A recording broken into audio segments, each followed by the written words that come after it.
होगा में पूछे गए प्रश्नों का एनालिसिस कर रहे हैं। इससे आपको पहले 2 वीडियो प्रोवाइड कर दिया गया, यानी अगर आप प्रीवियस वीडियो नहीं देखें तो जाकर देख लीजिएगा।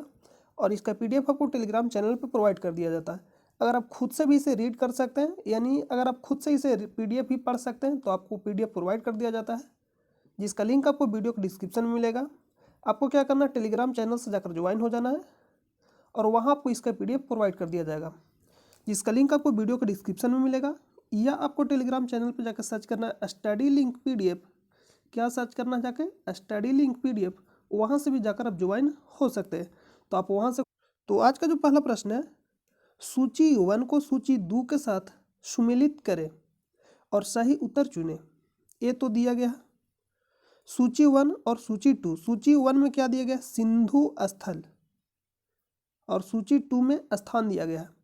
यानी सूची 1 में जो दिया गया लोथल, रोपड़, राखीगढ़ी, कालीबंगा, आपको बताना कि ये जो सभी स्थान है सिंधु स्थल का किस राज्य में स्थित है, किस राज्य में स्थित है, आपको मिलान करना है। तो सबसे पहले मैप के द्वारा हम लोग देख लेते हैं ये सभी स्थान कहाँ स्थित है।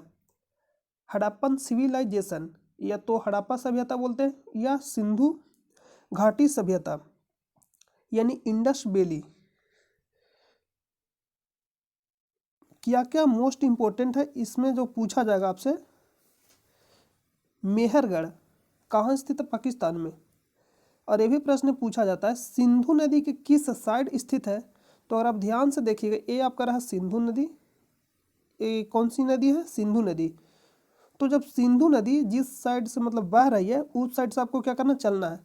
तो अगर आप ईस्ट साइड से चलिएगा तो ये जो मेहरगढ़ है कौन सा साइड पड़ेगा, मेहरगढ़।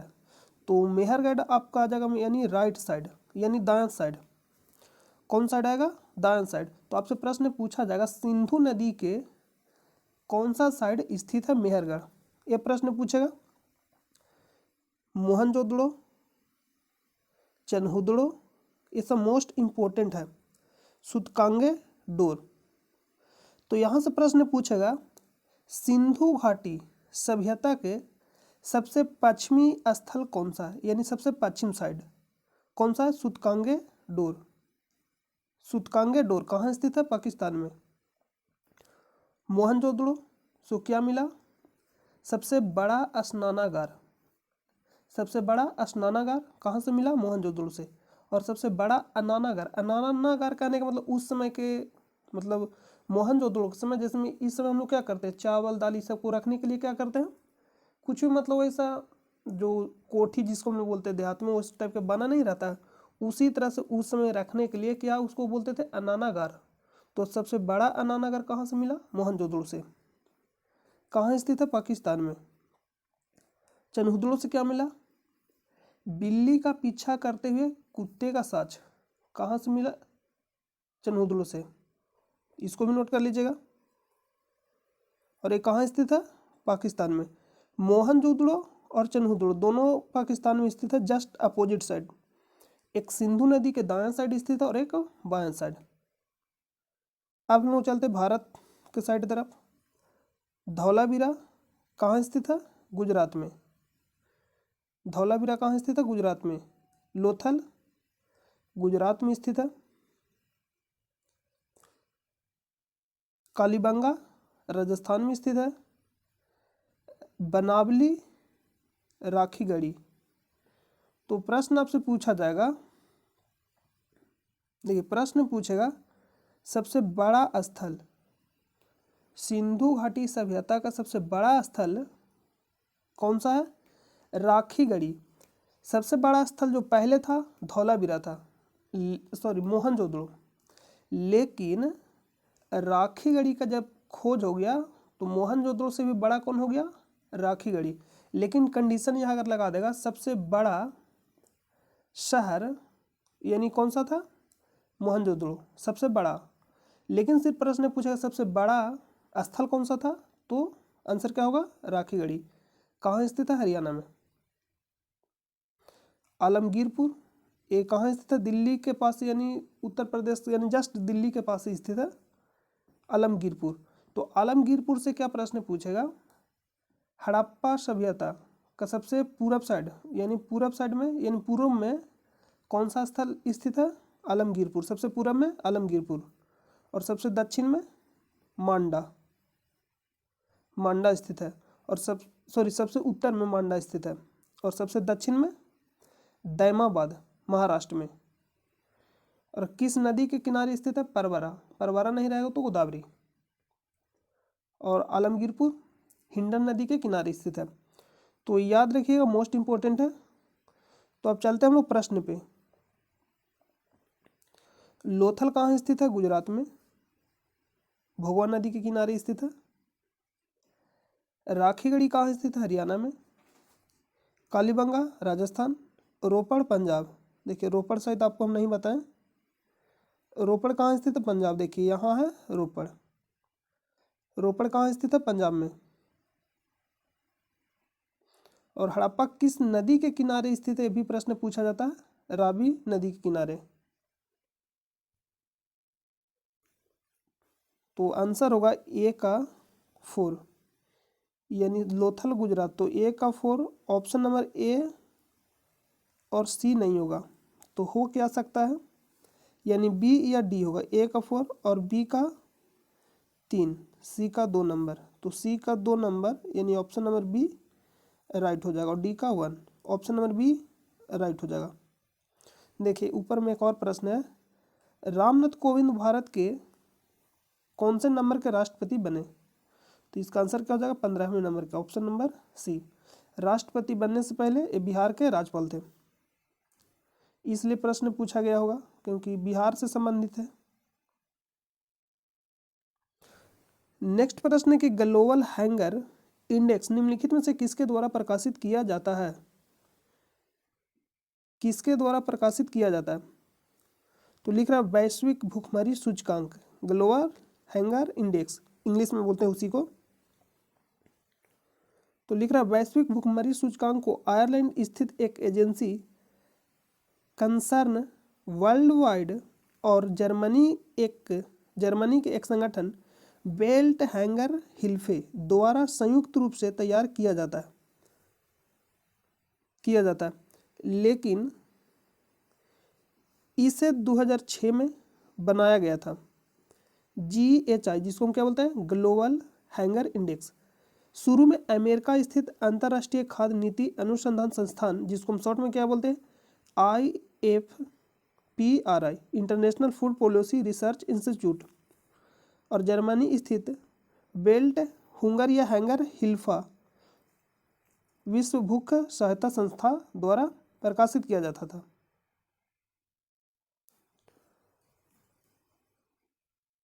तो ऑप्शन में क्या क्या दिया गया? देखिए ऑप्शन में दिया गया है central food technological research institute. Global hanger index किसके द्वारा प्रकाशित किया जाता है? ये प्रश्न आपसे पूछ रहा है। ऑप्शन बी में दिया गया है international food policy research institute. Option C में दिया गया है इंस्टीट्यूट ऑफ फूड टेक्नोलॉजिस्ट, और डी में दिया गया है NAFAI। तो इसका जो राइट आंसर हो जाएगा, देखिए यहाँ पे लिखा गया है international food policy research institute. तो इसका राइट आंसर क्या है? Option number B, international, option number B right हो जाएगा, international food policy research institute. Next प्रश्न पे चलते हैं।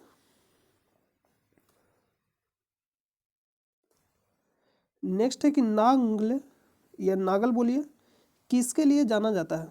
तांबा, तेल परिशोधन, उर्वरक, पेनिसिलिन उद्योग। तो ये किसके लिए जाना जाता है? उर्वरक। एक है सिंदरी जो झारखंड में स्थित है, किसके लिए जाना जाता है? उर्वरक। तो इसका राइट आंसर क्या है? ऑप्शन नंबर सी, और ये स्थित का नांगल पंजाब में। 2011 की जनगणना के अनुसार भारत में निम्नलिखित में से किस राज्य में लिंगानुपात सर्वाधिक रहा? लिंगानुपात कहने का मतलब है कि प्रति 1000 पुरुष पे महिलाओं की संख्या। तो ऑप्शन में दिया गोवा, तमिलनाडु, सिक्किम, कर्नाटक। तो सर्वाधिक लिंगानुपात किस राज्य का है? केरल। उसके बाद पुदुचेरी। यानी यहाँ पे अगर कंडीशन लगा देगा कि सर्वाधिक लिंगानुपात किस राज्य का है तो आंसर होगा केरल, लेकिन पूछेगा केंद्र शासित प्रदेश का है तो आंसर क्या हो जाएगा पुदुचेरी। और दोनों को मिला के भी देखेंगे तो सबसे ऊपर में क्या रहेगा केरल, उसके बाद पुदुचेरी, तीसरा नंबर पे तमिलनाडु, चौथा नंबर पे कौन सा आंध्र प्रदेश, और पांचवा पे छत्तीसगढ़, और सबसे कम हरियाणा। तो यहाँ जो ऑप्शन में दिया गया है तमिलनाडु इसका राइट आंसर हो जाएगा। निम्नलिखित में से किस राज्य में लिंगानुपात सर्वाधिक रहा, तो option number B, option number B right हो जाएगा। देखिए केरल के बाद क्या है तमिलनाडु, ऑप्शन में पुदुचेरी भी नहीं दिया गया, लेकिन यहाँ पे अगर दिया भी रहता तो राज्य पूछा गया आंसर नहीं होता, इसलिए आप ध्यान से पढ़िएगा इसको।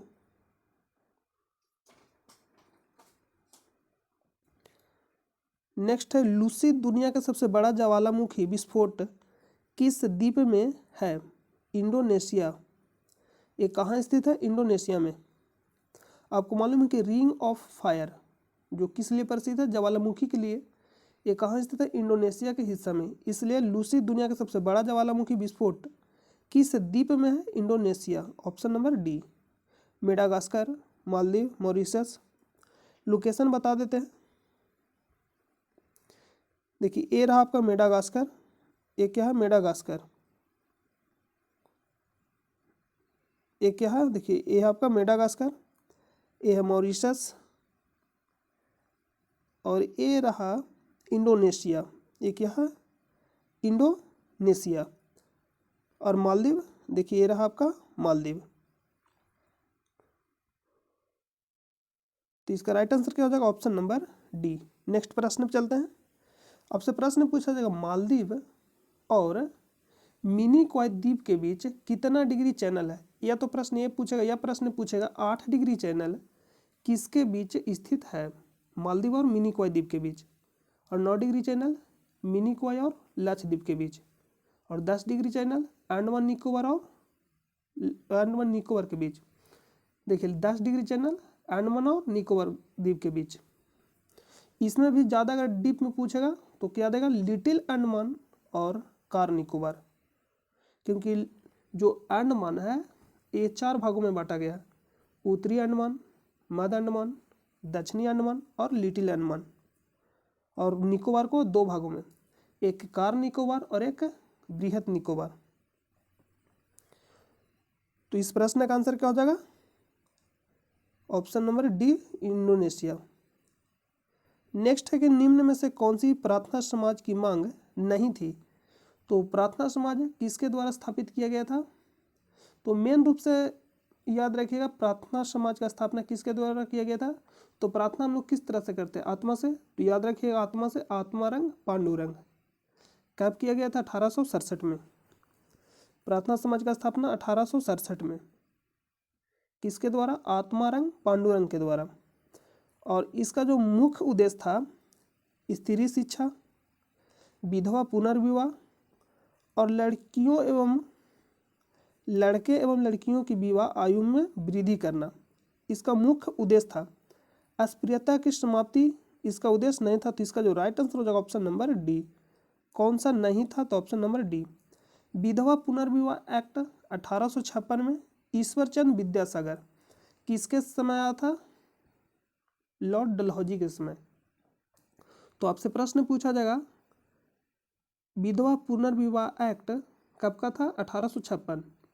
कौन जुड़े हुए थे, ईश्वरचंद विद्यासागर। किसके समय आया, डलहौजी के समय। तो आप इसको याद रखिएगा। इसका राइट आंसर का ऑप्शन नंबर डी। नेक्स्ट है कि भारत के लिए अमेरिका के कच्चे तेल का पहला नौभरण यानी शिपमेंट किस बंदरगाह पर पहुंचा। तो ये प्रश्न जो पूछा गया करेंट का प्रश्न है, यानी करेंट से रिलेटेड प्रश्न है। जब पेपर हुआ होगा उस समय का क्या ये रहा होगा प्रश्न, करेंट, यानी करेंट से रिलेटेड है। तो इसका जो राइट आंसर है ऑप्शन नंबर डी, पारादीप बंदरगाह। तो प्रश्न बनता है कि पारादीप बंदरगाह कहाँ स्थित है। तो देखिए यहाँ पे रहा पारादीप बंदरगाह, ये आपका क्या रहा, पारादीप बंदरगाह। कांडला यहाँ रहा, कांडला बंदरगाह का नाम चेंज हो गया। आप कमेंट करके बताइएगा कि इसका नाम क्या हो गया। ये आपका रहा मुंबई, तो आप इसको याद रखिएगा। और कोलकाता, तो कोलकाता बंदरगाह इस साइड। नेक्स्ट प्रश्न पे चलते हैं। नेक्स्ट है कि भारत के संविधान के उद्देश्य का, जिसको बोलते हैं प्रस्तावना, के बारे में निम्नलिखित में से कौन सा यह से कथन सही है? उद्देश्य का स्वयं न्यायालय में परिवर्तनीय नहीं है, ये सही है। उद्देश्य का उन उद्देश्यों को बताती है जिन्हें संविधान स्थापित करना और आगे बढ़ाना चाहता है। उद्देश्य का उन उद्देश्यों को बताती है जिन्हें संविधान स्थापित करना और आगे बढ़ाना चाहता है, तो ये भी सही है। उद्देश्य का उस स्रोत को इंगित करती है जहाँ से संविधान अपना प्राधिकार प्राप्त करता है, ये भी सही है। तो तीनों ऑप्शन दिया गया है जो सही है, तो ऑप्शन नंबर क्या हो जाएगा? ए राइट हो जाएगा। ऑप्शन नंबर ए राइट हो जाएगा। नेक्स्ट प्रश्न पे चलते हैं। निम्नलिखित में से कौन सा कथन पेटेंट के संदर्भ में सही नहीं है? तो पेटेंट होता क्या है? पेटेंट कहने का मतलब है कोई भी संस्था के द्वारा कोई भी वस्तु उत्पाद किया जाता है, तो पेटेंट एक प्रकार का अधिकार दिया जाता है। यानी जिस वस्तु या उत्पाद या जिस संस्था को पेटेंट मिल गया, तो एक प्रकार का पेटेंट मतलब क्या दिया जाता है? अधिकार। यानी कोई भी संस्था जिस उत्पाद का मतलब उत्पादन कर रहा है, तो उसको क्या मिल जाता है? अधिकार मिल जाता है एक तरह से। यानी उस उत्पाद को कोई अन्य संस्थान उत्पादित करता है तो यह क्या माना जाएगा? कानूनी अधिकार माना जाएगा। तो पेटेंट एक प्रकार का मतलब क्या देता है? अधिकार देता है। तो कौन सा संदर्भ में सही नहीं है? पेटेंट एक विशिष्ट प्रकार का अधिकार है जो किसी आविष्कार, कोई उत्पादन या प्रक्रिया जो किसी कार्य को नए तरीके से करना है के लिए प्रदान किया जाता है, ये सही है। पेटेंट अपने मालिक को उसके आविष्कार की सुरक्षा प्रदान करता है, ये भी सही है। वह अनंत समय के लिए किया जाता है, तो ये गलत हो जाएगा। पेटेंट जो दिया जाता है अनंत समय के लिए नहीं दिया जाता है, कुछ वर्षों के लिए दिया जाता है।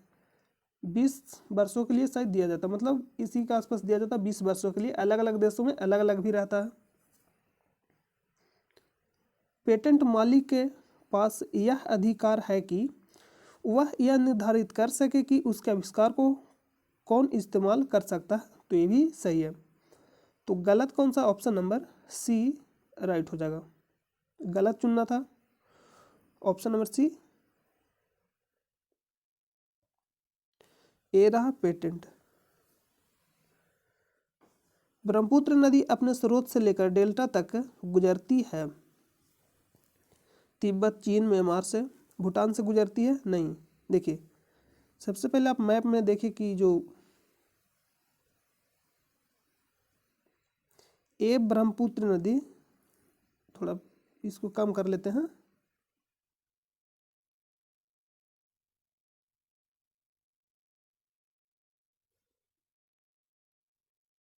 यहाँ से ब्रह्मपुत्र नदी बहुत आगे चले गए। देखिए ये रहा आपका भारत, यहाँ से ब्रह्मपुत्र नदी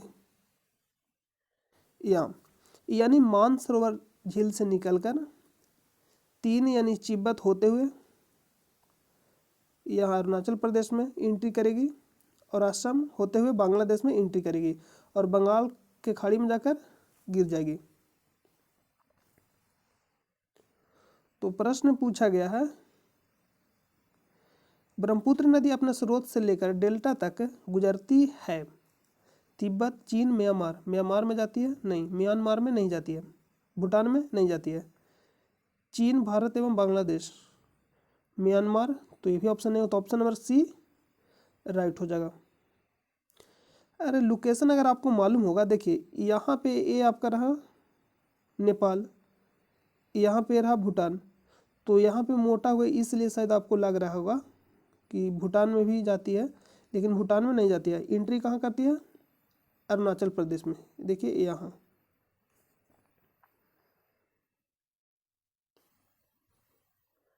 तो इसका राइट आंसर क्या होगा? ऑप्शन नंबर सी।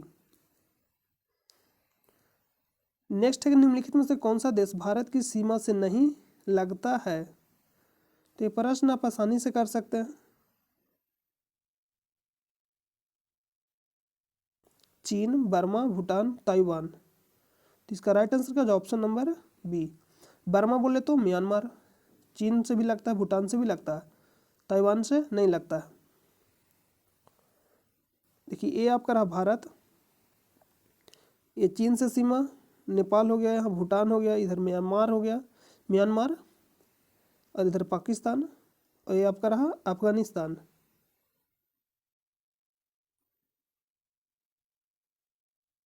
यहाँ पे क्या हो जाएगा, अफगानिस्तान से भी थोड़ा सा सीमा लगता है, लेकिन मुख्य भूमि से नहीं लगता, पीओके वाले जो साइड है उससे लगता है। और ये आपका रहा बांग्लादेश।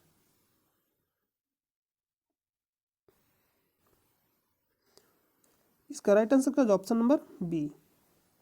नेक्स्ट प्रश्न पे चलते हैं। लोकतंत्र के बारे में निम्नलिखित कथनों पर विचार करें। इनमें लोगों द्वारा निर्वाचित सरकार का गठन होता है, तो ये सही है। लोकतंत्र का मतलब है तो लोकतंत्र यानी लोगों के द्वारा चुना गया सरकार। लोकतंत्र में वर्तमान में सत्तासीन लोगों के हारने की संभावना काफी होती है। सत्तासीन कहने का मतलब जो अभी वर्तमान में सत्ता में है, तो हारने की संभावना काफी होती है। तो इसका आंसर हम आपको बता दे रहे, इसके बारे में आपको इसका आंसर बताना है कमेंट बॉक्स में। प्रत्येक मत का मूल्य एक ही होता है, प्रत्येक मत का मूल्य एक ही होता है, तो ये भी सही है। तो कमेंट करके बताइएगा कि इसका आंसर क्या होगा। सत्तासीन कहने का मतलब जो भी वर्तमान में सत्ता में, जो भी मतलब सरकार जो सत्ता में है उसको हारने की संभावना काफ़ी होती है। ये सही दे रहा है या गलत, तो आपको आंसर बताना है कमेंट बॉक्स में किसका आंसर क्या होगा। हम लास्ट में आपको बताएंगे, यह टेलीग्राम चैनल पे दे दिया जाएगा। सकल घरेलू उत्पाद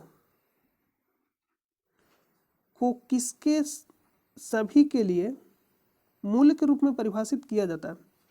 सकल घरेलू उत्पाद कहने का मतलब है GDP, gross domestic product.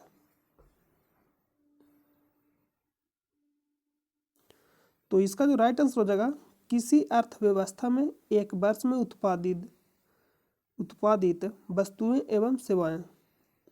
Option number B के कुल मूल्य को क्या बोलते हैं, सकल घरेलू उत्पाद यानी gross domestic product. Option number B right हो जाएगा।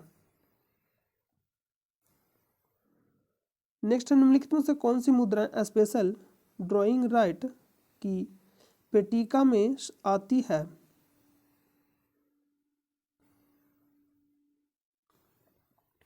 देखिए यहाँ ध्यान से पढ़िएगा। इस बास्केट में 5 देशों की मुद्रा शामिल है। अमेरिकी डॉलर, यूरोप का यूरो, चीन की मुद्रा रेमनबी, जापानी येन और ब्रिटेन का पाउंड।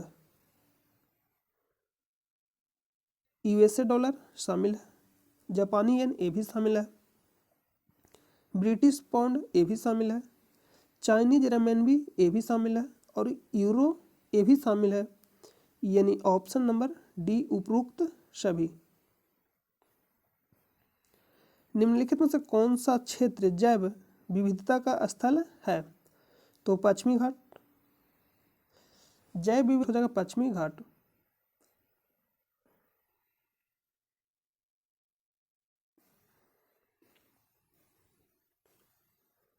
नेक्स्ट है, कौन सा विटामिन रक्त का थक्का बनाने के लिए आवश्यक है। विटामिन के। गर्म रेगिस्तानों में तथा उनके चारों ओर पवन धूल से बनने वाली मृदा को क्या कहा जाता है। बलुई मृदा। ऑप्शन नंबर सी।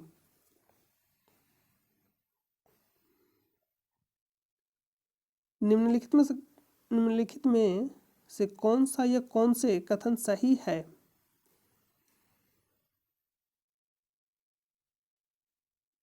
326 BC में सिकंदर ने भारत पर आक्रमण किया। ये तो सही दे रहा। ऑप्शन नंबर ए सही है। लेकिन हम आपको यहाँ पे आंसर देखिए किस तरह से आपको आंसर करना है। देखिए ऑप्शन ए में भी दिया गया है 3, बी में भी दिया गया है और डी में उपयुक्त में से सभी। इसका कहने का मतलब डी में भी 3 शामिल होगा। लेकिन जो यहाँ पे दिया गया है, सिकंदर की मृत्यु 332 BC में हुई। सिकंदर की मृत्यु 332 BC में हुई। ये जो दे रहा गलत दे रहा। 323 ईसा पूर्व मृत्यु हुआ था। सिकंदर का मृत्यु कब हुआ? 323 BC यानी ईसा पूर्व। कहाँ हुआ था? बेबीलोन, जो अभी वर्तमान में यह जगह कहाँ? इराक में। कहाँ? इराक में। तो ऑप्शन नंबर 3 गलत हो जाएगा। तो जैसे ही 3 गलत होता ऑप्शन नंबर ए और बी और डी भी गलत हो जाएगा, क्योंकि सभी कथन सही है तो ये तो होगा नहीं। तो ऑप्शन नंबर सी इसका राइट हो जाएगा। 1 और 2, 1 और 2। और सिकंदर कहाँ का शासक था? मेसोडोनिया। नेक्स्ट प्रश्न पे चलते हैं। India after Gandhi the history of the world largest democracy नामक पुस्तक के रचयिता कौन है? रामचंद्र गुहा। निम्नलिखित में से यूनेस्को की intangible cultural heritage humanity from India में क्या शामिल नहीं है? इंटेंजिबल, यूनेस्को की intangible cultural heritage humanity from India में क्या शामिल नहीं है? ये भी शामिल है। रमन जिसको बोलते हैं, संकीर्तन, योगा, ये तीनों शामिल है, लेकिन बिहू शामिल नहीं है। इसका लिस्ट आपको कंप्लीट आपको टेलीग्राम चैनल पे दे दिया जाएगा PDF, वहाँ से आप इसको रीड कर लीजिएगा। देखिए यहाँ हम आपको बता दे रहे हैं, ये शामिल है, योग भी शामिल है, और मणिपुर के संकीर्तन ये भी शामिल है। तो इसका राइट आंसर क्या हो जाएगा? ऑप्शन नंबर सी, बिहू। 1926 ईस्वी में नौजवान भारत सभा किसके द्वारा बनाई गई थी? यानी बनाई गई भगत सिंह के द्वारा। Option number A. किताब उल हिंद पुस्तक किसके द्वारा लिखी गई है? अलबरूनी के द्वारा। ये प्रश्न अगर आप थोड़ा सा भी इसमें दिमाग लगाइए, कॉमन सेंस, तो प्रश्न आसानी से हो सकता है। अबुल फजल दिया गया, दारा सिकोह दिया गया, इनायत खान दिया गया। तो इस प्रश्न का राइट आंसर का ऑप्शन नंबर बी।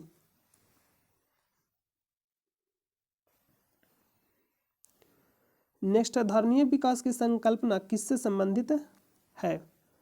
तो धारणीय विकास कहने का मतलब क्या है? देखिए यहाँ पर पढ़ सकते हैं, NCERT का यहाँ पे लिया गया। धारणीय विकास संसाधनों के प्रयोग का एक स्वरूप है जिसके उद्देश्य पर्यावरण को सुरक्षित रखते हुए मानवीय आवश्यकताओं की पूर्ति करना है, ताकि न केवल वर्तमान में बल्कि आने वाली पीढ़ियों की भी इन आवश्यकताओं की पूर्ति की जा सके। यानी धारणीय विकास क्या है? ये हम कह सकते हैं भविष्य को देखते हुए संसाधन का उपयोग करना क्या है? धारणीय विकास है। यानी संसाधन को इस तरह से उपयोग करना जिससे भविष्य में यानी आने वाली पीढ़ियों को क्या हो, इससे समस्या न हो। ये आपका रहा धारणीय विकास। यानी भविष्य को देखकर क्या करना? संसाधन का उपयोग करना, यानी उपयोग स्तर। धारणीय विकास की संकल्पना किससे संबंधित है? उपयोग स्तर से, उपभोग स्तर से। यानी उपभोग स्तर यानी वस्तु और सेवाओं को किस तरह से आपको उपयोग करना है, ये संबंधित धारणीय विकास।